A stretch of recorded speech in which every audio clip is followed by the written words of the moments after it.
குழந்தைகள் கடத்தும் கும்பலைச் சேர்ந்த 13 பேருக்கு உத்தரப்பிரதேசத்தின் அலகாபாத் உயர்நீதிமன்றம் ஜாமீன் வழங்குச்சு. இந்த ஜாமீன் எதிர்த்து பெற்றோர்கள் மனு தாக்கல் செய்யறாங்க. சோ மனு தாக்கல் அடுத்து உயர்நீதிமன்ற நீதிபதிகள் என்ன தெரிவிக்கிறாங்கன்னா, அந்த ஜாமீனை ரத்து பண்றாங்க. இந்த ஜாமீனை ரத்து பண்றப்ப என்னன்னா, அந்த 13 பேரும் தலைமறைவாயிட்டாங்க.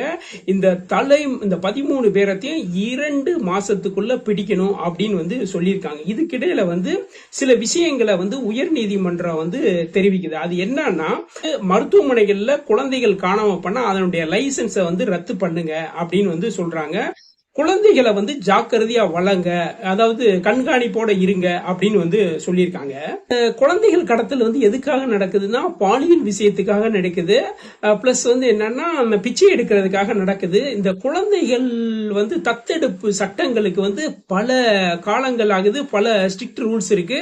அதனால சில பேர் குறுகிய வழியில குழந்தைய பெறணும்னு சொல்லி என்னன்னா, சில பேர் இது கடத்தல் தொழிலா மாறி குழந்தைய கடத்தி இன்னொரு இடத்துல கொடுத்து பணம் சம்பாதிக்கிறதுக்காக சில விஷயங்கள் நடக்குது. அலகாபாத் நீதிமன்றம் என்ன சொல்றதுன்னா, இந்த 13 பேரையும் 2 மாசத்துக்குள்ள பிடிச்சு கொடுக்கணும் அப்படின்னு போலீஸ்ட உத்தரவு கொடுத்திருக்கு.